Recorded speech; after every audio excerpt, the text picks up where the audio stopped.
I'm calling the meeting to order at 6:15. I think the sheet is going around, the confirmation and board member attendance and voting.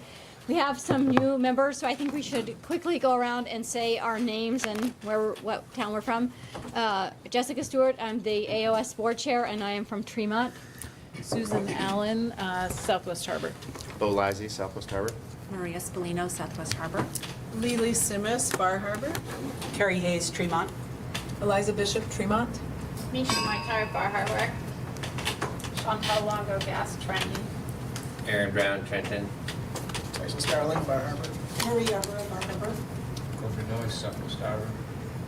Julie Kaplinsky, I'm the Director of Teaching and Learning, grades 7 through 12. Jamie Whitehead, Mount Desert. Jared Kushla, Mount Desert. Curtis Scott, Trenton. Michaela Winger, Trenton. Kate Doobie, Mount Desert. Mike Kears, Bar Harbor. Rhonda Fortin, Director of Teaching and Learning for Pre-K through 6. Mike Zabori, Superintendent. Okay. The voucher, I think, went around. Not yet. Not yet, no. It's That was the high missing some school. receipts. The high school one went around. Yeah. The AOS one will go out probably Wednesday. We're missing some receipts, so just keep an eye on it for the end of the week. It'll be coming around. Is there any public comment? Okay, we'll have a second public comment session at the end of the meeting. Is there a motion for the approval of minutes of 12 June 2023? Did you get that, Selena? Oh, okay, I think it was Marie was the motion, and who was the second? Oh, Jenica, okay. Any discussion? Okay, all in favor? Okay, reports and updates. We'll get started with Mike's superintendent report. So welcome everybody to the beginning of the school year. It's good to see you all. First off, I have gifts. One of the great things you get as serving as school board members for 3 schools, your home school, your high school, and the AOS, is you get to come to MDI football, soccer, and basketball games. It's a season pass, so please grab one and put your name on it. No counterfeiting allowed. It's special paper. I wanted to start, and I'll be sharing hard copies, and I actually just sent you all this link to something Selena and I worked on over the summer, which is the Mount Desert Island Regional School System School Board Handbook. And everybody got the link just a little while ago, and I'll have some hard copies for folks, for those who want them. So when I come to your meetings, I'll have some. If you want a hard copy, you can take it. It's also going to live on the school website in the school board tabs.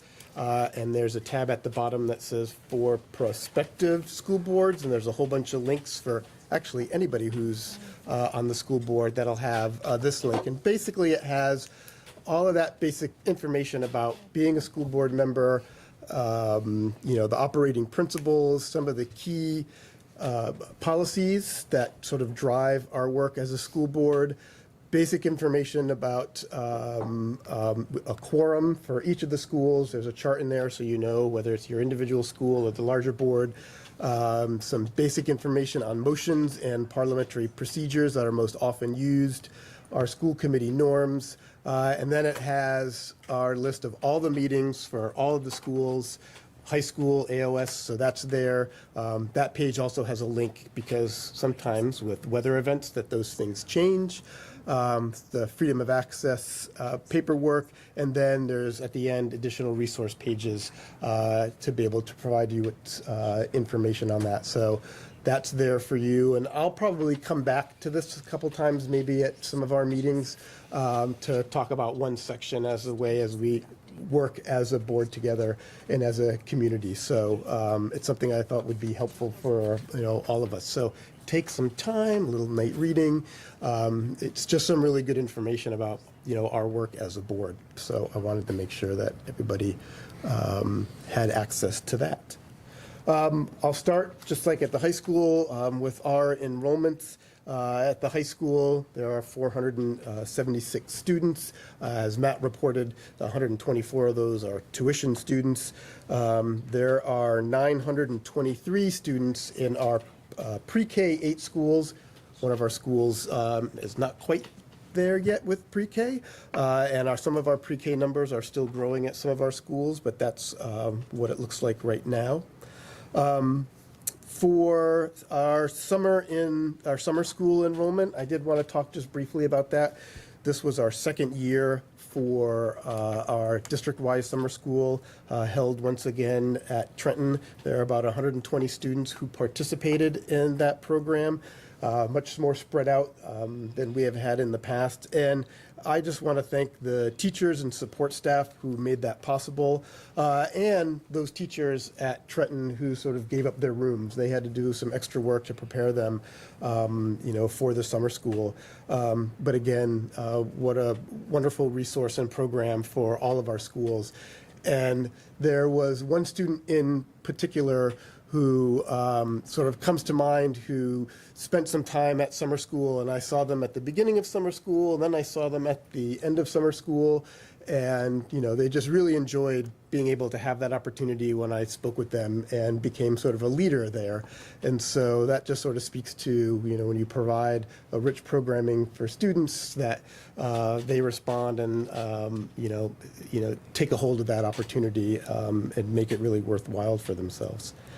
One of the things I also wanted to share with you is on our new staff and hires. And so I had Selena sort of do a little sort of spreadsheet. And overall, we had 70 new staff. Now, that's made up of people who are brand new to us over the summer. So there are 28 people who have never been part of the AOS or our district before. We had 13 people who are new, but they were here before. They went away, and they loved it so much they came back. We have 13 staff that were within that role, and then we had 29 staff, and that sort of speaks to what other districts are seeing, where there was movement between schools. And you just heard at the high school meeting that we had a teacher move from Pematic to the high school for a position. We've had people move from Mount Desert to the high school, and other movements from one elementary school to another elementary school. But in total, we had 70 staff who are in new positions within the district.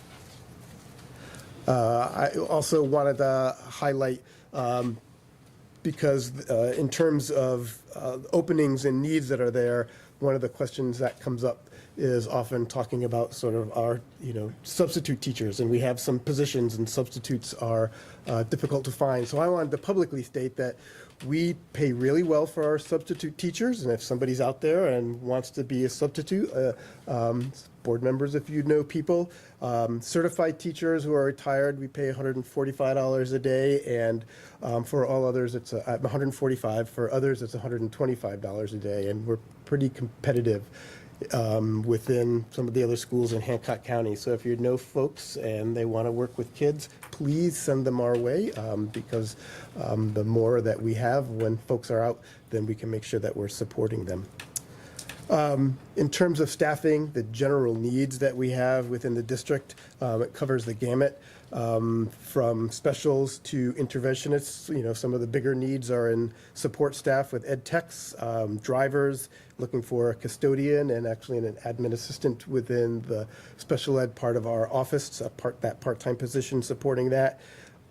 Speech and language, special ed are areas. We have no regular ed openings at this moment, so we are fully staffed there, but it's in all those other areas, and you can look at those. I'm hoping in the next couple of weeks to have a job fair here at the high school particularly for ed techs, because that's such a need, and we are in an area where there's a lot of that shoulder season, which kind of impacts the start of school. But if there are people who are interested in looking at doing something for a majority of the winter season, then our schools would be a great opportunity. So look for information about that. That would be coming out.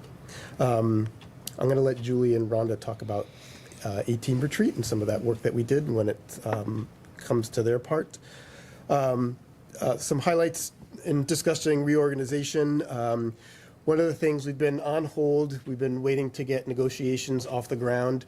That takes a lot of scheduling, and right now we are scheduled in meetings up through December, but now that provides a window for the reorganization team to start to meet.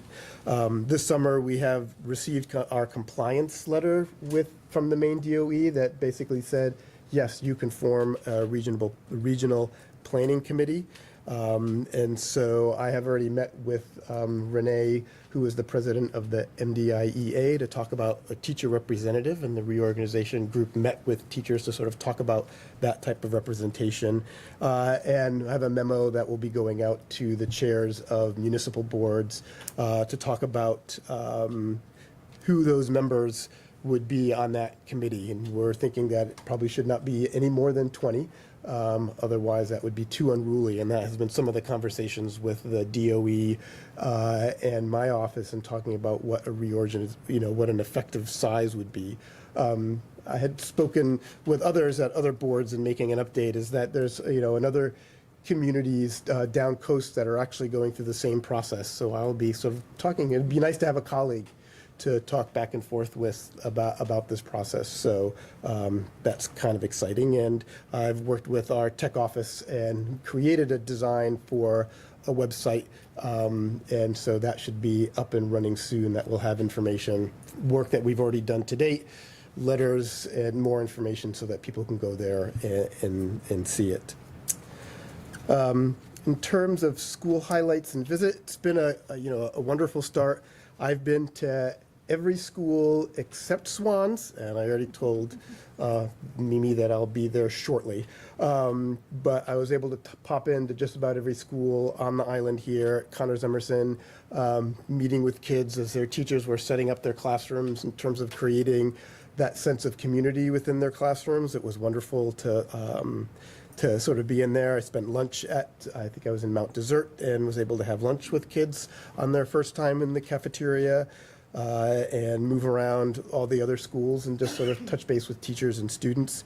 One of the interesting things for our district, the MPA, the Maine Principals Association, does a positive story of the day, and on September 6th, they highlighted the community gathering that Cranberry Island had just prior to the start of school. So I was out there with Gloria, and they had family members, grandparents meeting Gloria and their new teacher, Eric, who are there on the island, and just come and sort of talking about the school and the excitement of being at the Ashley Bryan School. As you know, for the island schools, for Cranberry, they go back and forth between Longfellow and Ashley Bryan, and now they're in their 2-year stint over at the Ashley Bryan School.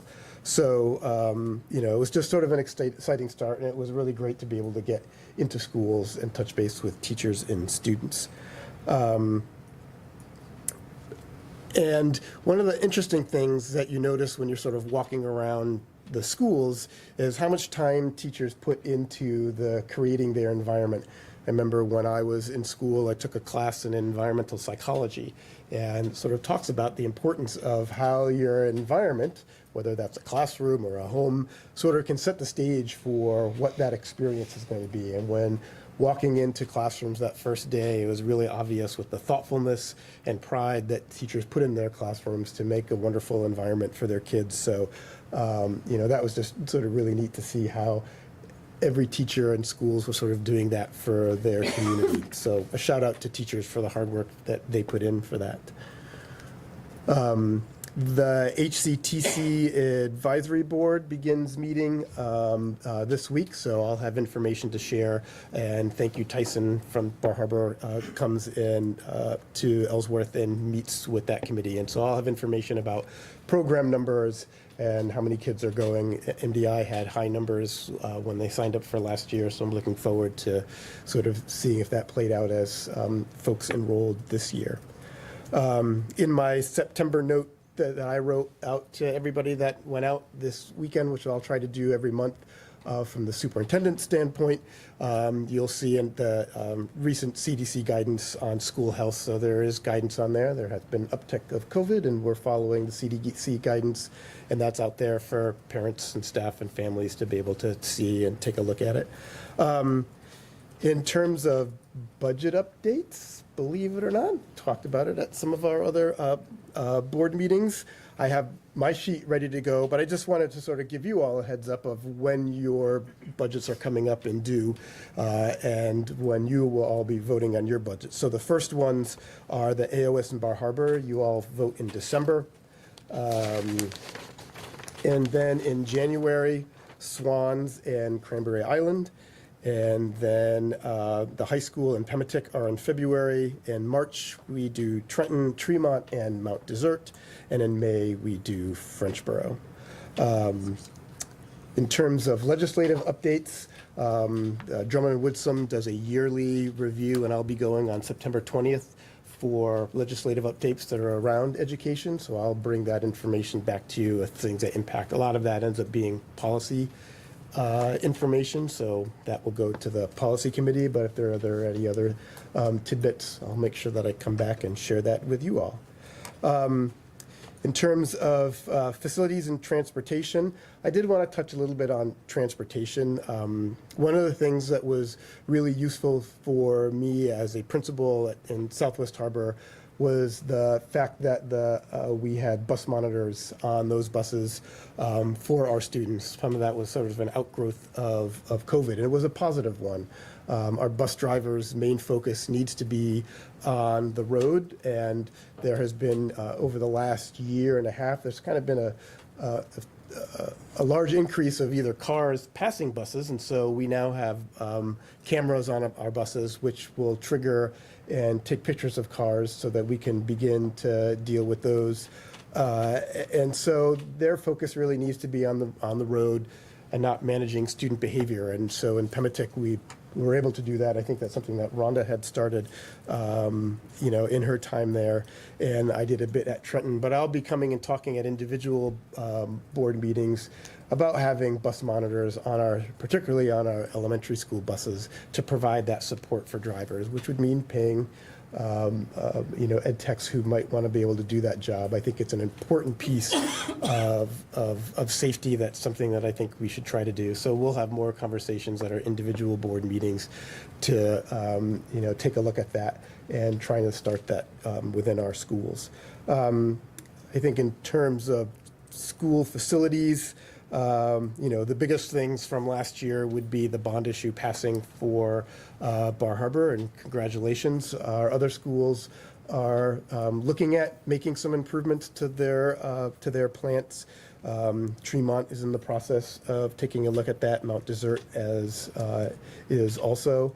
And just so you know, in all of those discussions, I have been clear in working with those teams in thinking about, well, what if scenarios if we reorganize? So that has always been on the table in discussions with architects to make sure that whatever work is done has some possibilities and flexibilities to meet the needs of our students, regardless of what grade level students might be in those buildings. And I think that worked out really well in our discussions with Bar Harbor and sort of continues. Yeah, and that's the end of my report. Kind of fast. Thank you. But it's been a really busy and productive summer, and I just appreciate your guys' work on the school board. We have some new members, and so I'm looking forward to working with everybody this year as we work to have the best schools in Maine here in the MDI region. Are there questions for Mike? Carrie? So, district-wide, how many ed techs are we down? District-wide, 4, 5, 6, I think we're about 10 district-wide. Tremont has the most need. And have there been any more conversations about any incentives to get ed techs in? That's something that we're still working on, and I've already spoken with the business office of what that looks like. If we were to do something like that, we have to think really broadly about people that we've already brought in rather than it being sort of specific. So that's something that we're working on.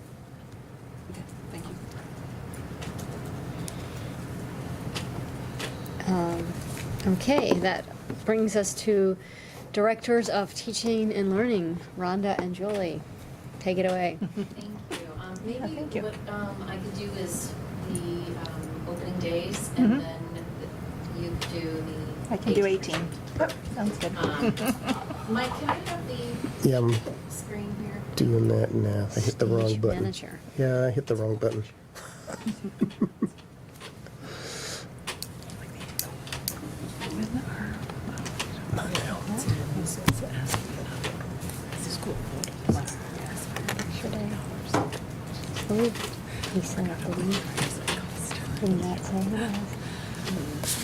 No, it was listed on there. It's a long list. Library, got it. 11:36. I'm in, okay, great. Okay, so I'm gonna start us just by orienting ourselves to the August note, because it basically highlights everything that we started with our opening days, but I'm not so sure, you might have looked at the opening days link. So I just wanna bring that to your attention here, for those of us who like details. If you clicked on opening days, it brought you to this thing here. I'm going to be showing you links from the PowerPoints from these. So you're getting like one slide per PowerPoint because I'm not going over the 3-hour training with you. But I did want to just highlight how you could find these materials if you want to go back and cull through them. So what have we been working on?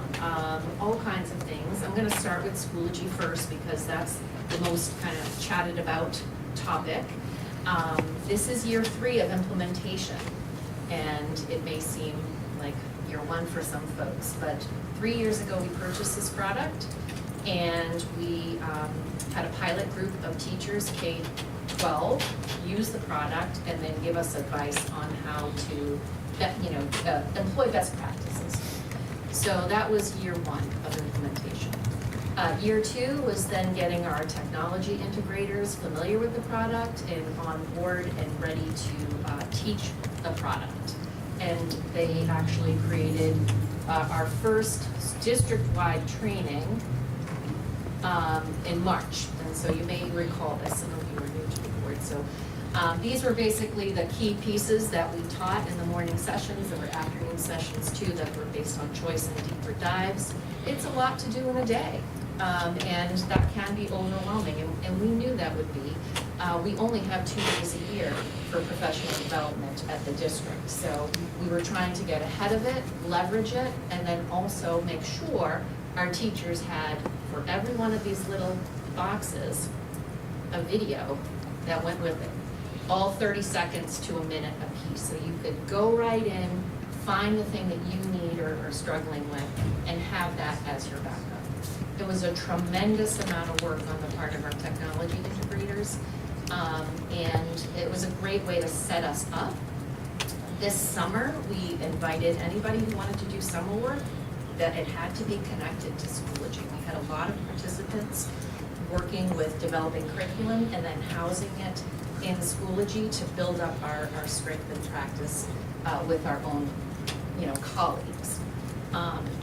It's still not enough. We're still learning, but this is year 3, right?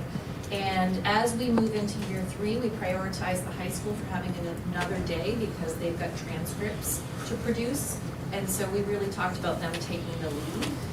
We built in a lot of additional PD time within the days that they have. We're expecting a slower rollout with our K-8s. There's no emergency here with them. And we are using some of our early release time, but that's negotiated because some is district and some is teacher-led, so we have to be careful about that. And moving in small pockets. So I've got 3 groups being trained this Friday at our early release, but I can't train everybody in that time, so I've got another cohort happening a little bit later. And we are trying to get as much one-on-one building-based attention that we can get in. We're working with building principals to try to get into the K-8s with their small team meetings. We're being super creative, but it's not happening all in one day. So you might be hearing that the high school's getting this, and they are, and the K-8s are getting that, and they are. It's different. but we are supporting and continuing to, get to everybody the best we can. And we've been messaging, it's a softer rollout in the K-8s. So there's just a different need. But it's uncomfortable, right? Change is hard, it's uncomfortable, and we're in year 3, and I want to acknowledge you might be hearing some discomfort.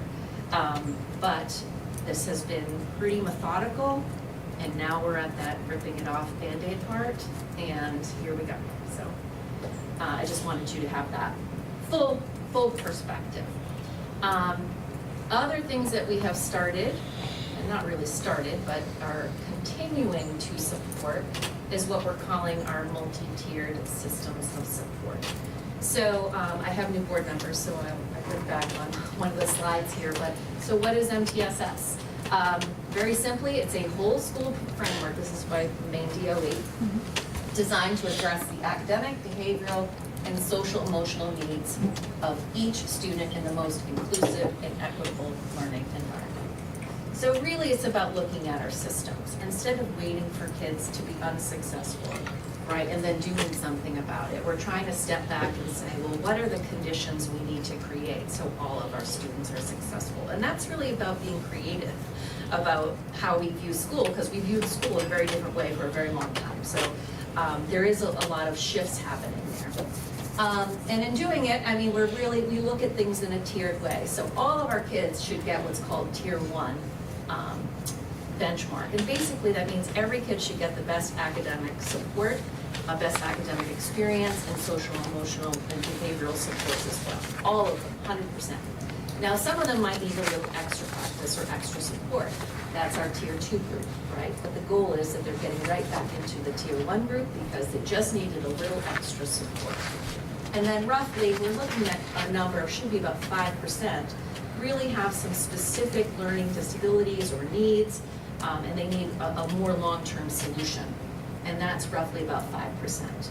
We're over-identified in our 5% range right now. And part of MTSS is about getting us back about creating systems where all of our kids can be successful. So that's the definition. Implementation is pretty hard to put in play when we're all dealing with different resources and skill sets. So that being said, we had our coach, Danielle Pierre, come and help us get on the same page, because we've all been working on this, and it's just good to kick off the year to say, okay, what's this again, and how are we pulling together, and how are we supporting this work this year? The lens through which we're going to support it this year, and I've mentioned this before, is called Responsive Classroom. So this is an organization we're contracting with to help kind of organize our Tier 1 academic and social emotional behavioral programming. So what are the academic tenets of this? Pretty straightforward here. I noticed a typo there, by the way. But basically for our academic mindsets, right, we want all of our kids to say, I belong in this academic community. I can do this work. I know my effort will improve my performance. That's a growth mindset, right? I can succeed at this work, and I see the value in this work purpose. So in terms of what we do curriculum-wise, we're looking to make sure that those are the answers kids can give. Perseverance, we want our kids to keep working hard when things get hard, and to know that they have support to overcome learning challenges, that there is a strategy in mind, that we're helping them be strategic. It's not just working harder doing the same thing, but there are options for them. And then, of course, behavior, academic behaviors like attending regularly, sorry, put this out. Coming to work on time, paying attention, practicing those components, right? Because those are the components that are going to help you be academically successful. So we had a 2-hour training with Danielle Pierre, kind of kicking off this academic piece. We had a follow-up with our K-8s, focusing on our behavioral piece, which was 3 hours long. You're not getting the 3-hour long Thank you. bit. I'm just pulling the tenets there, right? So in this session, it was more about social and emotional learning and behavior. So the tenets of responsive classroom are cooperation, assertiveness, advocacy, self-advocacy, taking responsibility, having empathy for others, and self-regulation, self-control, executive functioning. Things like how to create a positive learning environment were deeply explored.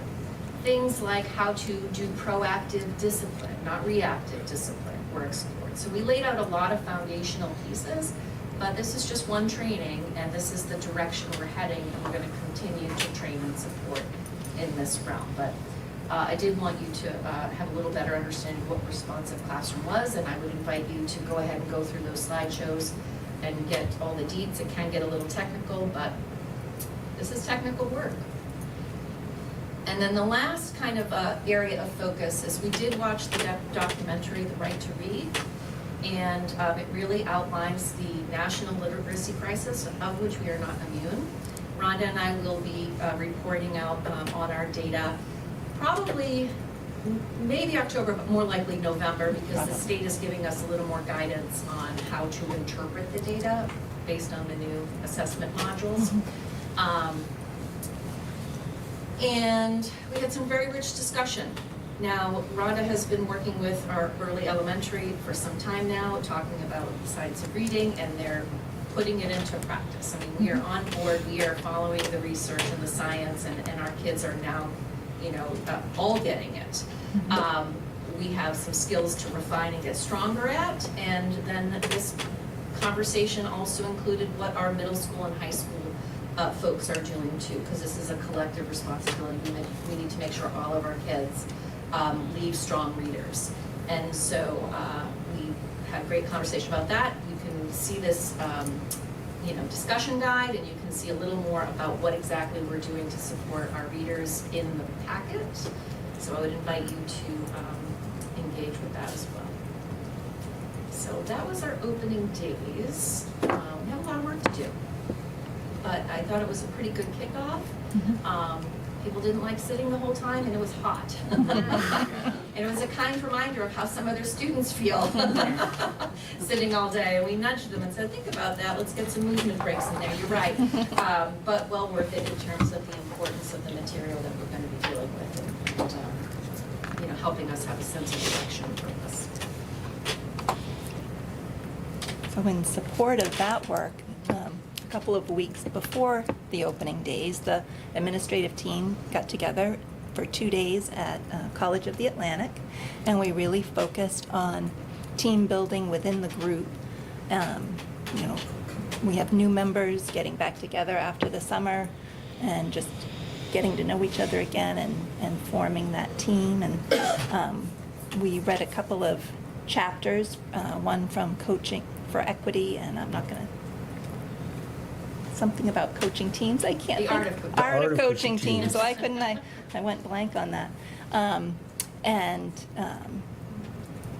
Had discussions, and really the leadership piece that came out of that is about building trust, and building trust within our own team and then within each building. And then we did a lot of work around planning for MTSS. We had folks from the instructional coaches, the multilingual language, why can't I talk? Multilingual learner. Multilingual language learners. Thank you. Multilingual learners. Too many L's. Come, and some tech folks and the district social worker, and we did kind of a round robin where each principal met with each one of those people and made connections and made plans of how those people can support students and teachers in their classroom with the MTSS work. We also did some Title IX training that we'll continue to do at our October retreat probably. And that's kind of the big, Mike went over restructuring and laid out some parameters for all of us for the year, and set, what our goals are for the year. And that's it. Thank you.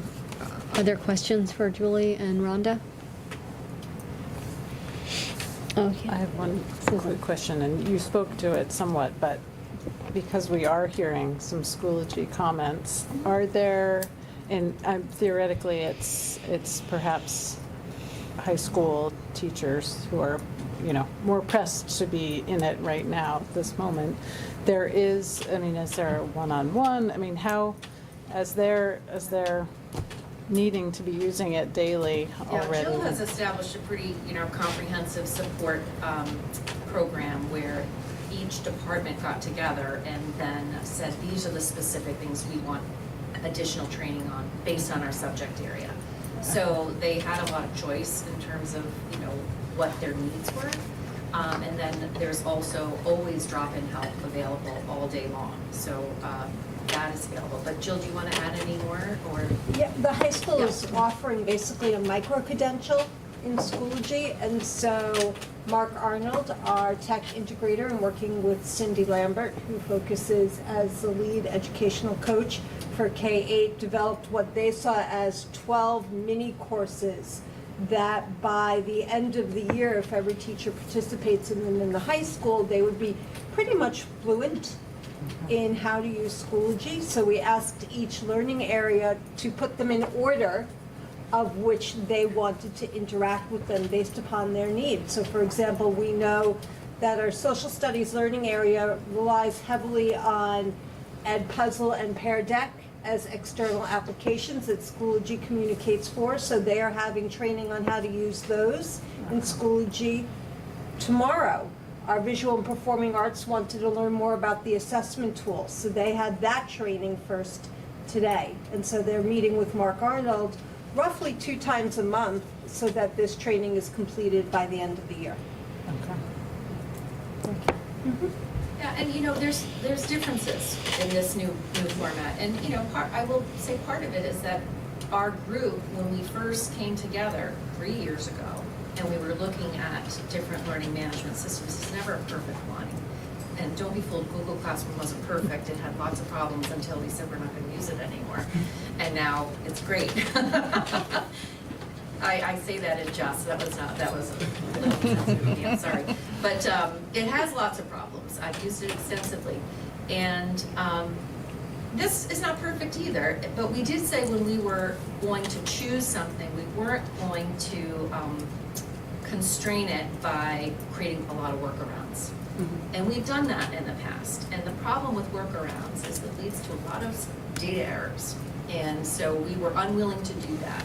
And so within the constraints of the program, we made decisions. And they're different from how we've done some things. And not everyone is thrilled with it. Some people love the decisions we've made. We're going to be listening and making adjustments as needed, but not during this year because you can't change midway through. So anything that's happening, we're going to be evaluating and then making decisions to change for the following year. So that's where we are, and this is definitely a year of listening. Yeah. Jessica. So just to follow up on that. You had showed at the very beginning that there were all kinds of little video clips, which I think is fantastic. Is that only for the teachers to use, or like if my daughter at 10 o'clock at night is freaking out because she doesn't know how to submit something, are there any of those that are also accessible to the students so that they can get the support that they need to use it? Yeah, that's a good question. We don't have that yet, but Okay. but we I know it's a lot. We talked about that Yeah. and building that into. We're used to not having to press return, right, and submit with, so that there is a new, learning curve happening for sure with the submissions.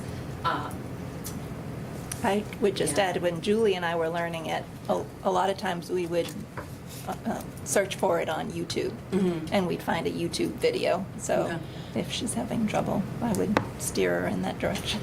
Yeah, I mean, even if it is just a list of 10 YouTube sites that are, YouTube videos that they can use for the most common problems, rather than, making our tech people do a huge amount of work.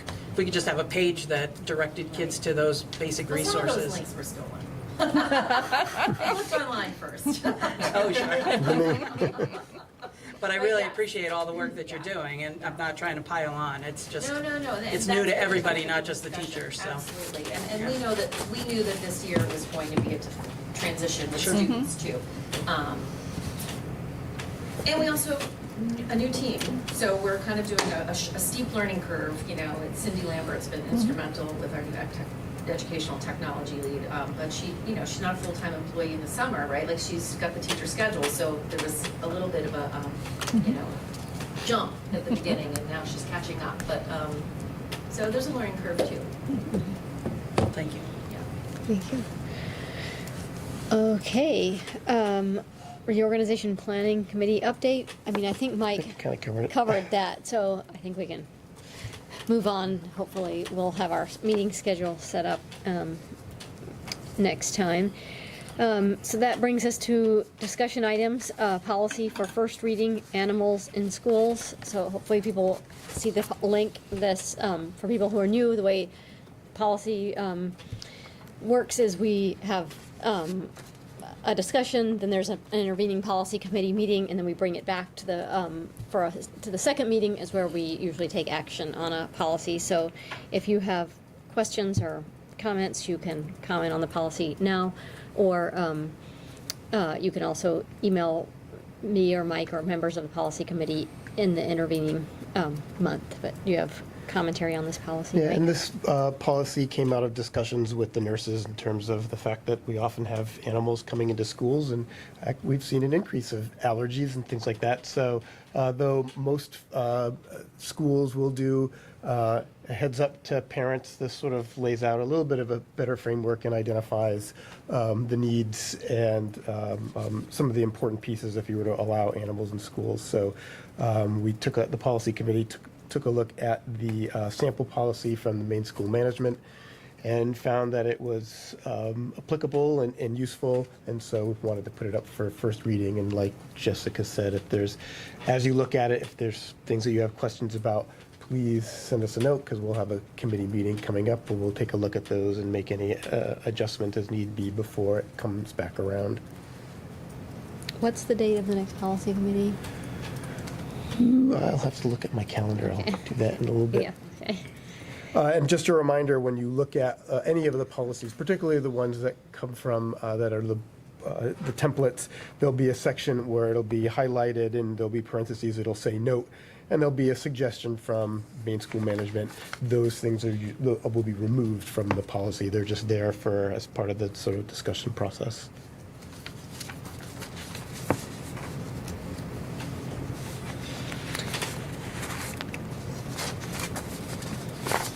Oh, can we, is there a way for us to put the agenda, someone just asked me, on the, on here?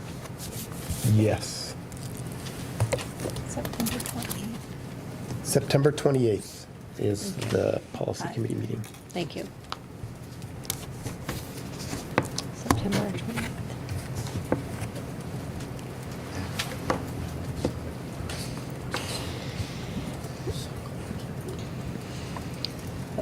Okay. Does anyone have questions about the animals policy? Okay, so this brings us to action items, policies for first and final readings.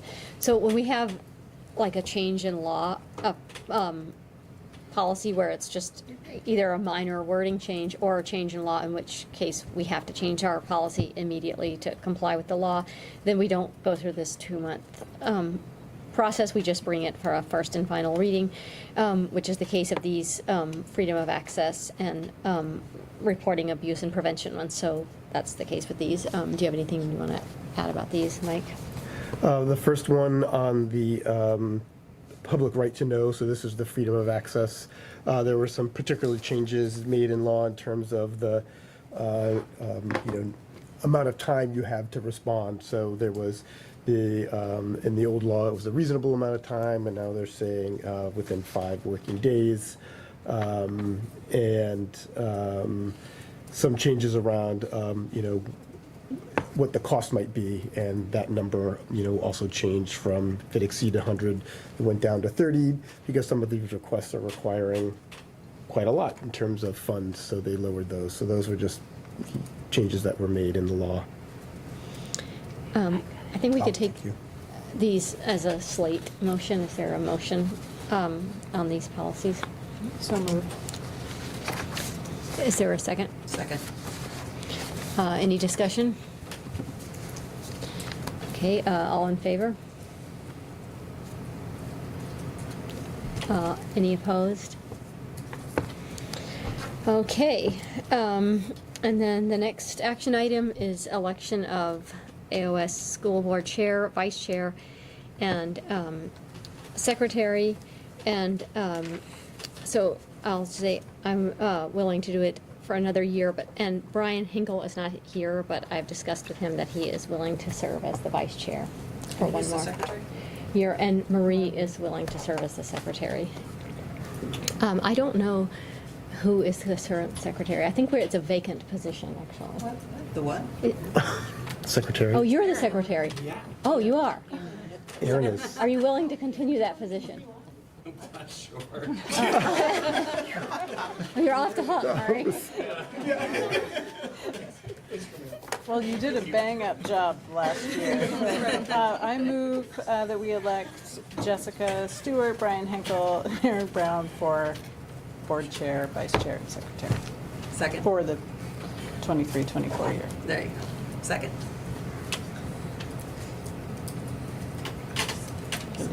Oh, any discussion?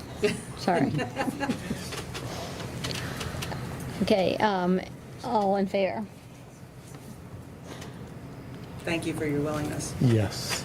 Any opposed? Okay, moving on to other, oh no, we have this consideration of revision to 2023-2024 school calendar, movement of one early release day. And I'm hoping this can be a quick item, because this isn't what I hope is a lengthy discussion about school calendar. This is just a need to move one thing for this Island Readers and Writers opportunity. Yeah, unfortunately, there was a need to have the date on the 20th. Yes, on the 20th for the Island Readers and Writers. That's the 7th grade read, and so that's an island-wide thing that we do with our 7th graders, and of course, you need a full day for that.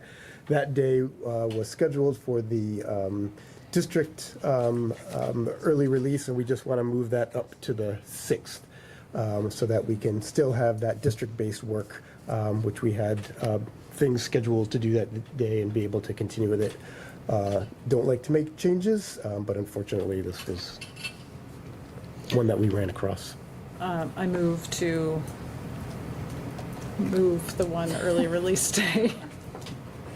From 10:20 to 10:06. Second. Any discussion? My only discussion is to remind people that we, by our municipal policies, we can't discuss matters over email because we're only a board when we're meeting as a board. So just a gentle reminder about that. Any other discussion? Okay, all in favor? Any opposed? Okay, other Thank you. business? It's going to be a great day. Both days are great days. Any other business? Okay, future agenda items? We will have just a quick the safety plan update, and then also I was going to put a transportation update for you all. We've been, we'll have a discussion about bias incidents and how we respond to them as a district. We've been asked to, and I think it's a good idea to discuss that. And of course, we'll have our usual items. Any public comment? Okay, our next meeting will be Monday, 16th of October. This is the third Monday due to a holiday on second Monday, probably at 6 o'clock, but time to be determined with the high school meeting. And now we will have an executive session about contract negotiations. Is there a motion for that? So moved. Second. We'll just give everyone a second. Any discussion? All in favor? Any opposed? Okay, now we'll just give everyone a second and then it didn't unconnect. Give me a second.